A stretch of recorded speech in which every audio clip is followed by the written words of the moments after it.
प्रिय बच्चों, महान व्यक्तित्व की पृष्ठ संख्या 75 खोल लीजिए। 75 हम लोग महान व्यक्तित्व महर्षि अरविंद के विषय में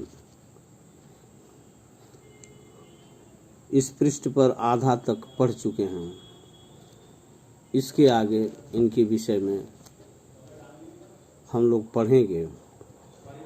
शुद्ध उच्चारण शब्दों का करते हुए मेरे साथ पढ़ने का प्रयास करो। 1912 तक श्री अरविंद ने देश की सक्रिय राजनीति में भाग लिया। 40 वर्ष की आयु अर्थात उम्र के बाद उनकी रुचि पूर्णतया गीता, उपनिषद तथा वेदों की ओर हो गई। उन्होंने पूर्व तथा पश्चिम के दर्शन शास्त्रों का अध्ययन कर अनेक पुस्तकें लिखी। भारतीय संस्कृति उनका प्रिय विषय था। भारतीय संस्कृति के बारे में उन्होंने फाउंडेशन ऑफ इंडियन कल्चर तथा ए डिफेंस ऑफ इंडियन कल्चर नामक प्रसिद्ध रचनाएं प्रस्तुत की। उनके द्वारा रचा गया काव्य सावित्री साहित्य जगत की अनमोल धरोहर है। 1926 से लेकर अपने निर्वाण अर्थात मृत्यु 1950 तक श्री अरविंद साधना और तपस्या में लगे रहे। सार्वजनिक सभाओं तथा भाषणों से दूर वे पांडिचेरी में अपने आश्रम में मानव कल्याण के लिए निरंतर चिंतनशील रहे। वर्षों की तपस्या के बाद उनकी अनूठी कृति लाइफ डिवाइन दिव्य जीवन प्रकाशित हुई। इस पुस्तक की गणना विश्व की महान कृतियों में की जाती है। श्री अरविंद अपने देश और संस्कृति के उत्थान के लिए सदैव प्रयत्नशील रहे। पांडिचेरी स्थित आश्रम उनकी तपोभूमि थी। यहीं पर उनकी समाधि बनाई गई। यह आश्रम आज भी अध्यात्म ज्ञान का तीर्थ स्थल माना जाता है, जहाँ भारत ही नहीं वरन विश्व की अनेक देशों के लोग अपनी ज्ञान पिपासा यानी प्यास, ज्ञान की प्यास शांत करने के लिए आते हैं। अभ्यास प्रश्न पृष्ठ संख्या 76। निम्नलिखित प्रश्नों के उत्तर दीजिए। डॉक्टर राधा कृष्णन घोष ने अरविंद के विषय में अध्यापकों को क्या निर्देश दिया?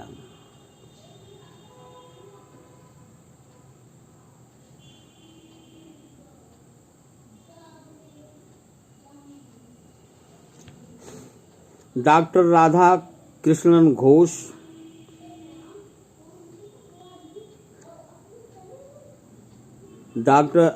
महर्षि अरविंद के पिताजी थे। उन्होंने पुत्र को निर्देश दिया कि तुम इंग्लैंड जाओ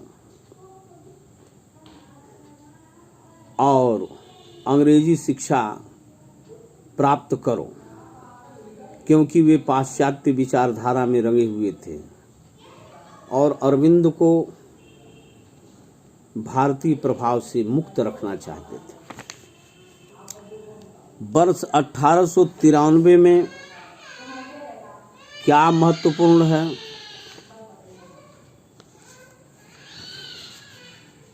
क्यों महत्वपूर्ण है?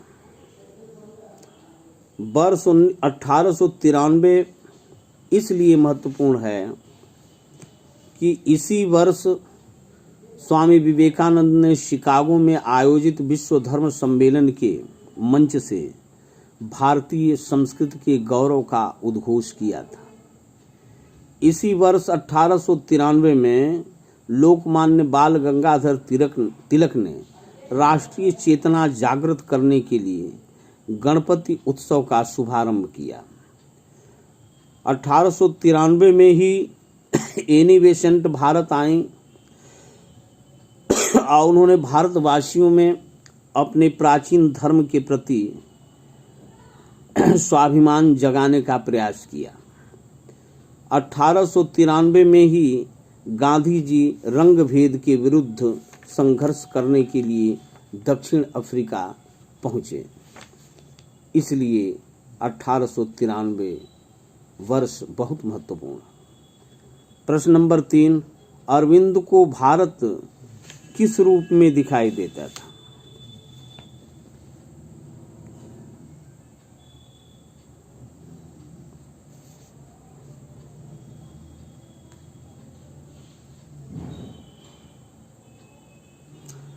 अरविंद को भारत जिस रूप में दिखाई देता था वह इस प्रकार है कि दूसरे लोग भारत को देश के बजाय एक जड़ पदार्थ, खेत खलिहान, मैदान, जंगल और नदी के अतिरिक्त कुछ नहीं देखते, और अरविंद को तो भारत अपनी माँ के रूप में दिखाई देती है। अरविंद द्वारा लिखी गई किस पुस्तक की गणना विश्व की महान कृतियों में होती है? उनकी लिखी गई पुस्तक दिव्य जीवन, लाइफ डिवाइन की गणना विश्व की महान कृतियों में की जाती। सही और गलत का निशान लगाइए। प्रश्न नंबर 5, श्री अरविंद का आश्रम बंगाल में है। गलत। श्री अरविंद ने 14 वर्ष तक रूस में शिक्षा प्राप्त की। गलत की। इंग्लैंड में शिक्षा प्राप्त किया, ये गलत है। श्री अरविंद को, और यहाँ पांडिचेरी, आश्रम बंगाल में नहीं पांडिचेरी में है, इसलिए ये गलत है। उन्होंने रूस में शिक्षा नहीं प्राप्त की, इंग्लैंड में शिक्षा प्राप्त की, इसलिए ये भी गलत है। श्री अरविंद को धन धान्य की लालसा सम्मोहित नहीं कर पाई, ये सही है। श्री अरविंद ने फाउंडेशन ऑफ इंडियन कल्चर नामक पुस्तक लिखी, ये सही है। 7वां रिक्त स्थानों की पूर्ति कीजिए। श्री अरविंद और उनके भाई वारिन घोष को गिरफ्तार किया गया।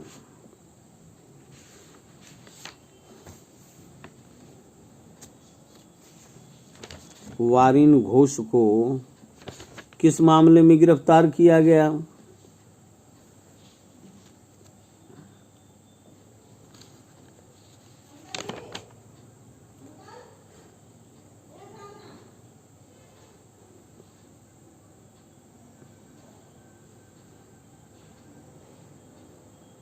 यह पुस्तक देखकर भर लेना। ये सभी रिक्त स्थानों की पूर्ति कर रहा है। जेल में उन्होंने किस नाम के ग्रंथ की रचना की? इसका उत्तर भी इसमें ढूंढ करके लिख देना।